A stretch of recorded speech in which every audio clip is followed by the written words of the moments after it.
continuamos conversando con el diputado Tomás Guanipa, dirigente del partido Primero Justicia.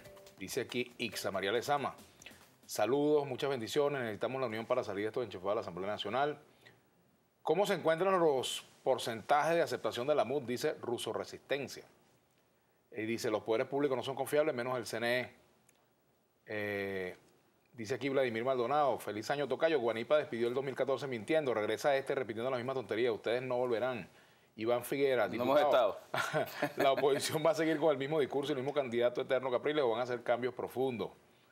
Dice Carlos Andrés Naveda: el cambio de que va hasta la oposición la vamos a cambiar. Queremos personas que amen de verdad al país. El cambio de que va hasta la oposición la vamos a cambiar. Queremos personas que amen de verdad al país.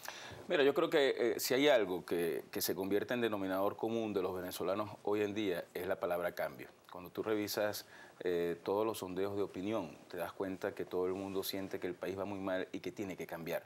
Y pareciera que el gobierno nacional no se da cuenta de ese río, de ese torrente humano que está por debajo, generando esa situación de malestar colectiva que promueve un cambio que en definitiva tiene que ser un cambio pacífico y un cambio electoral.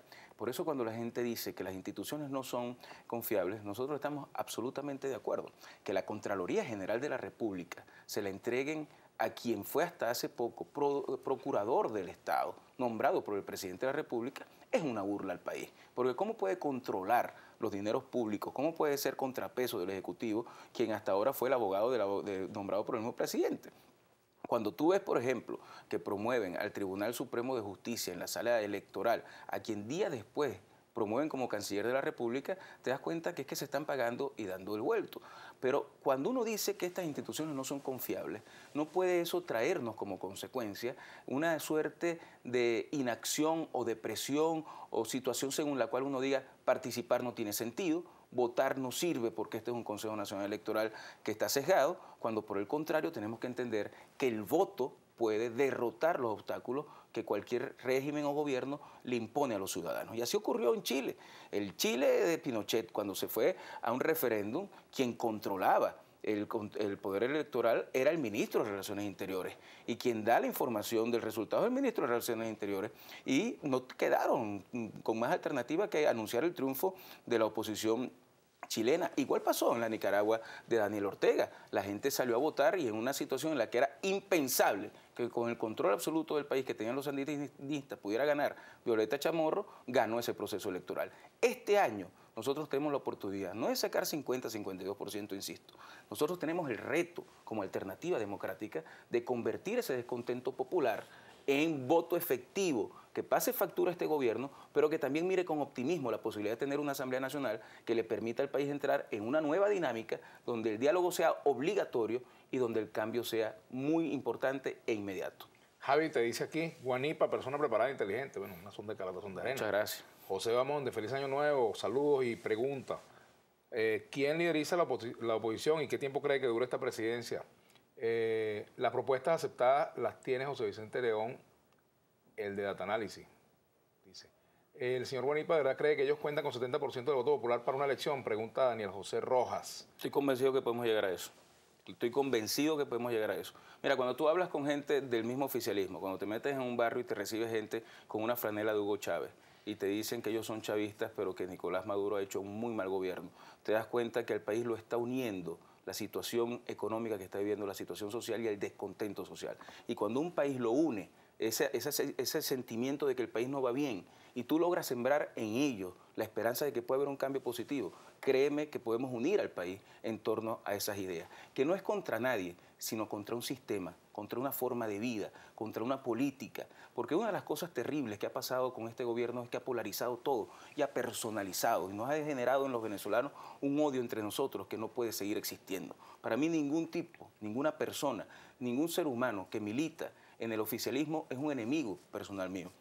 Yo soy enemigo de la política que nos está llevando a que los venezolanos hoy sean más pobres, a que el país esté destruido institucionalmente. Y en la medida en que nosotros tengamos un mensaje que pueda abrir los brazos a todos los venezolanos, yo estoy seguro que nosotros vamos a promover una unión que trascienda los partidos de oposición, pero por mucho, y que se convierta en la unión de todos los venezolanos en función de un cambio positivo. Dice aquí Rupert Rola, desde el Vigía, Estado Mérida, Maduro no ha sido capaz de tomar las medidas ya que no tiene un metro para medir el desastre. Espartaco dice, señor Guanipa, me siento utilizado al plantearse la elección de septiembre de 2015 y no se protesta en la calle porque hoy se ha violado la Constitución.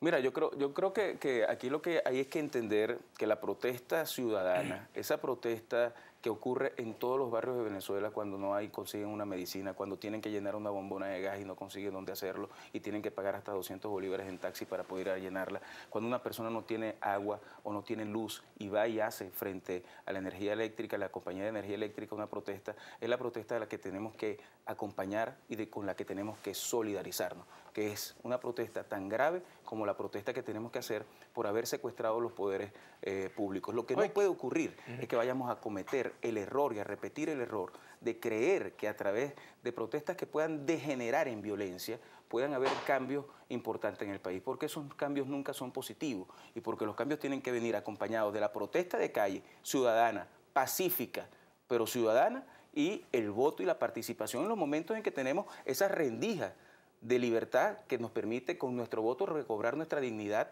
y hacer de nuestro voto el gran motor de cambio. ¿Qué es cierto de que hubo negociaciones entre el gobierno y la oposición para la designación de los poderes y que esas negociaciones, bueno, al final hubo desacuerdos, pero que ya habían algunos acuerdos preamarrados, incluso la designación de un rector suplente en el CNE y la propia designación de Emilio Rondón, en el caso de Pablo Durán? Eso no es otra cosa que una gran manipulación del gobierno, y eso lo sabe quienes dirigen la Asamblea Nacional. En el momento en que se fue a dar el proceso de votación, quedó clarísimo que nosotros no íbamos a votar ni por Luisa Ortega Díaz, por favor, sería impensable para nosotros poderlo hacer, ni por el Contralor, ni por el Defensor del Pueblo, que resulta ser militante del PSUV, ni tampoco por quienes estaban promoviendo ni al Consejo Nacional Electoral, ni a la magistratura. Por supuesto, ellos promueven nombres que puedan estar cercanos a la oposición para decir que hay una suerte de negociación. ¿Pero ustedes se sienten representados con Emilio Rondón, por ejemplo? No, absolutamente. Nosotros, y lo dijo claramente Chuo Torrealba, nosotros lo dijo Chuo en la rueda de prensa posterior a la designación de los poderes. Nosotros combinamos a quienes fueron designados por el Tribunal Supremo de Justicia a no aceptar esa postulación porque nos parece que esa designación es inconstitucional. Sin embargo, eso es una decisión personal de cada quien. Lo que sí está claro es que si hubiese habido algún tipo de conversación, que aquí hay que quitarle el estigma a la palabra negociación, si hubiese habido un diálogo, si hubiese habido un encuentro para promover poderes independientes al favor de la gente, nosotros hubiésemos votado. Y lo que lamentamos profundamente es que no haya habido ese diálogo, que no haya habido ese encuentro. Un país que quiere desarrollarse, un país que quiere mirar hacia el futuro, un país que respeta a todos los sectores, es un país que dialoga, es un país que busca encuentros y que promueve consenso. Así que eso no hubiese sido nada negativo, simplemente no existió porque el gobierno no le dio la gana, porque presentar los nombres de quienes han venido manejando esas instancias es prácticamente un irrespeto al país y nosotros nunca podíamos votar y no lo hicimos. No votamos y no acompañamos ninguna de esas propuestas. David V., no sé si es Velázquez o otro apellido, pero dice aquí, las últimas encuestas dan a la MUD 20% y al PSUV también 20%, cada uno. Entonces representan ambos el 40%. El 60% del país es independiente y busca una tercera vía. Y aquí dice Ruso Resistencia, pregunte sobre el 50% de las personas que son resistencia. ¿Hay espacio para que en Venezuela surja una alternativa distinta a gobierno y oposición? Mira, yo creo que no. Yo creo que este es un país que está bastante polarizado y lo que queda claro es que el descontento hacia el gobierno es tan grande que no simplemente la oposición está llamada a ser representante de ellos porque sí. Para ser representante de la alternativa democrática de todo ese sector de descontento tenemos que tener un discurso mucho más homogéneo, un discurso que esté mucho más conectado con los sectores populares que hoy están desesperanzados frente a lo que les está pasando, un mensaje esperanzador además, pero también de cambio profundo que yo creo que en el país tiene que existir y por supuesto una definición muy clara y muy pronto de una base programática de candidatos y de propuestas que le puedan decir a todo ese descontento que nosotros podemos ser un cambio posible para ellos. Y lo hemos demostrado y se ha logrado. En el año 2014, que Enrique Capriles haya logrado tener 800.000 votos de personas que votaron por Hugo Chávez en el año 2013 es un logro muy importante de un liderazgo que se ha ido sembrando. Y ese liderazgo que también tienen otros factores muy importantes en el país es lo que suma la posibilidad de que unidos podamos representar a ese 80% de venezolanos descontentos. Ese es el sueño que nosotros tenemos y por eso estamos trabajando. Mira, en Primero Justicia estamos trabajando para que podamos abrir las puertas y representar a gran cantidad de gente que creyó en Hugo Chávez y que hoy está muy decepcionado de Nicolás Maduro. ¿Tú ves perspectiva de que se repita este año el escenario que vivimos a comienzos del año 2014? Mira, de protestas, de violencia. Mira, cualquier escenario de violencia es el mejor favor que se le hace al gobierno para ellos seguir tratando de desviar la atención de los gravísimos problemas sociales y económicos que estamos viviendo en la polarización política en la que siempre salen fortalecidos. Eso sería pisar una concha de mango inaceptable en un momento en el cual tenemos una gran oportunidad de arrasar en un proceso electoral. Yo creo en la protesta, yo creo que la gente tiene derecho a alzar su voz frente a lo que ocurre, pero creo que la protesta nunca puede terminar en hechos de violencia porque es el peor error y la peor flagelación que nos podemos hacer nosotros mismos lo que queremos un cambio. Por eso las distancias y las diferencias con quienes promovieron en su momento una salida inmediata que ya vimos claramente que no se dio. Hoy tenemos la oportunidad de todos unidos mirar y caminar hacia ese futuro que podemos tener con una Asamblea Nacional que le demuestre al mundo que este gobierno es minoría y que este gobierno ya no tiene el apoyo popular que le sirvió para hacer muchas de las cosas que hoy han hecho. Y que si ustedes ganan la Asamblea, ¿van a ir inmediatamente después a plantearse el referéndum revocatorio? Claro, dentro del lapso... Mira, si nosotros vamos a la Asamblea Nacional, vamos a hacer de la Asamblea Nacional el espacio donde el pueblo pueda verse representado. Vamos a promover desde la Asamblea Nacional los cambios necesarios para que esta política económica no siga generando los daños que han generado. Vamos a generar los sistemas necesarios para que este gobierno tenga un control y también los cambios institucionales para que empiecen a funcionar las instituciones. Y de ahí en adelante, todo lo que esté dentro de la Constitución será válido para promover los cambios que el país requiere. Aquí nos dice finalmente Santiago de Corazón, dice, la noticia es la confianza que tiene China en Venezuela, dijo el ministro Meneses, le aceptarán bolívares en China.